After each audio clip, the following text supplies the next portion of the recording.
દર્શક મિત્રો, રાજનીતિ સંદેશ ન્યૂઝમાં આપનું સ્વાગત છે।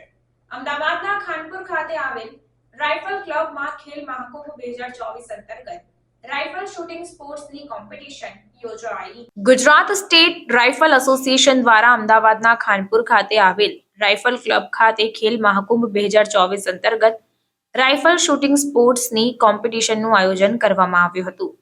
રમશે ગુજરાત, જીતશે ગુજરાત અંતર્ગત રાજ્ય કક્ષાની સ્પર્ધા રાઇફલ પિસ્તોલ શૂટિંગનું આયોજન કરાયું હતું। આ સ્પર્ધામાં તારીખ 16 મે થી 21 મે સુધી આયોજન કરવામાં આવ્યું છે, જેની શરૂઆત થતા મુખ્ય મહેમાન તરીકે ડીસીપી ક્રાઇમ અજીત રાજન ખાસ ઉપસ્થિત રહ્યા હતા અને આખા ગુજરાતભરમાંથી 12,000 રાઇફલ તથા પિસ્તોલ શૂટરે આ સ્પર્ધામાં રજીસ્ટ્રેશન કરાવ્યું છે।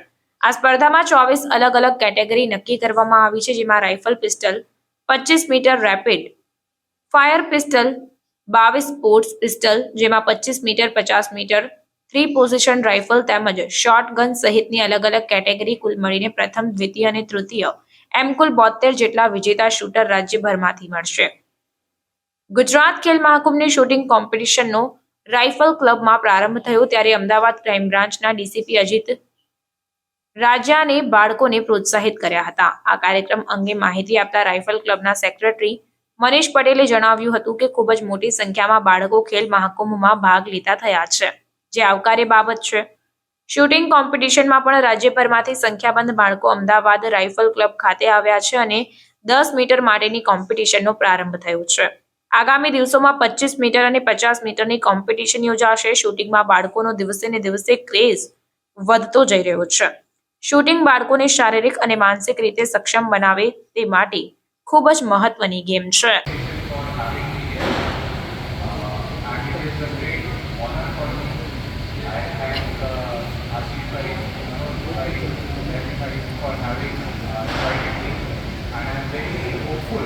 That this event, which started in 2010 and is now in the 14th year, moved forward for very long.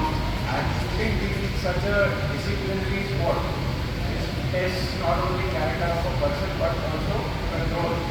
So it is a great learning skill, and I'm very sure that all of us are very lucky to have been a part of this association. I wish very best of luck for this event, for the association. અને આપણા કેટલા ભાઈઓ અને બહેનો આવેલા છે, બધાનો આપણે ખૂબ આભાર પણ માનું છું કે પોતાનો કિંમતી સમય કાઢીને આ એસોસિએશનના દિવસો પાડો છે આજના કાર્યક્રમમાં એમાં પધાર્યા, તો એમના માટે ખૂબ શુભેચ્છાઓ અને નમસ્કાર, મારું નામ હિરેશ જયસ્વાલ છે। હું સ્પોર્ટ્સ ઓથોરિટી ઓફ ગુજરાતમાં શૂટિંગ રમતનું ડિસ્ટ્રિક્ટ। અત્યારે આપ જોઈ રહ્યા છો એ અહીંયા રાજ્ય સ્તરીય ખેલ મહાકુંભ સ્પર્ધા ચાલી રહી છે, જેમાં શૂટિંગમાં રાઇફલ અને પિસ્તોલ ઇવેન્ટ્સ બંને હશે। 2010થી ચાલી રહેલા આ ખેલ મહાકુંભની શરૂઆત આપણા શ્રી માનનીય નરેન્દ્રભાઈ મોદી સાહેબે કરાવડાવી હતી। ત્યારથી અત્યાર સુધીમાં આપણને લાખોની સંખ્યામાં નવા ટેલેન્ટ મળ્યા રહ્યા છે। સ્ટેટ લેવલ, નેશનલ લેવલ તથા ઇન્ટરનેશનલ ઓલિમ્પિક લેવલ સુધી આપણા ખેલાડીઓ ત્યાં સુધી પહોંચ્યા છે। આ જ રીતે દરેક અલગ અલગ ઇવેન્ટમાં, અલગ અલગ રમતમાં લોકો ખેલ મહાકુંભમાં ભાગ લેતા હોય છે, જેની શરૂઆત ડિસ્ટ્રિક્ટ લેવલથી લઈને શરૂઆત થતી હોય છે। શૂટિંગ સ્પર્ધામાં સીધી રાજ્ય સ્પર્ધાની કોમ્પિટિશન થઈ રહી છે, જેનું આયોજન અત્યારે આપણે ગુજરાત સ્ટેટ રાઇફલ એસોસિએશનને આપેલું છે। ગુજરાત સ્ટેટ રાઇફલ એસોસિએશનની અંદર અત્યારે રાઇફલ અને પિસ્તોલ ઇવેન્ટની 10 મીટરની એર રાઇફલ અને એર પિસ્તોલ, 25 મીટરમાં રેપિડ ફાયર પિસ્તોલ અને સ્પોર્ટ્સ પિસ્તોલ અને 50 મીટરમાં 3 પોઝિશન રાઇફલ, આવી રીતે આટલી ઇવેન્ટ હાલ થઈ રહી છે, જેમાં ટોટલ લગભગ 12,000 જેવું રજિસ્ટ્રેશન આવ્યું છે, એટલી એન્ટ્રી છે, એટલા ખેલાડીઓએ ભાગ લેવા માટે એનું ઇન્ટરેસ્ટ બતાવ્યું છે, જે અત્યાર સુધીનો ખાસો મોટો આંકડો કહેવાય। આમાંથી જ આપણને આવનારા અલગ અલગ ઇવેન્ટ્સ માટે ઘણા એવા પ્લેયર્સ મળી રહેશે, જે ઇન્ટરનેશનલ લેવલ સુધી આપણા રાજ્યનું નામ રોશન કરશે। તેમજ શોટગનની સ્પર્ધા 25થી 30 તારીખ સુધી આર્મ્સ રન રેન્જ ખાતે થવાની છે। કુલ મિલાઈને આમાં 24 કેટેગરી થાય છે, જેની અંદર દરેક વિજેતા ખેલાડીઓને અલગ અલગ સરકાર દ્વારા ચાલતી યોજનાઓમાં લાભ થશે। કોઈને રોકડ પુરસ્કારથી બી થશે તથા કોઈને DLSS એકેડેમી, COE તથા શક્તિ જેવા યોજનામાં પણ ચાન્સ મળશે।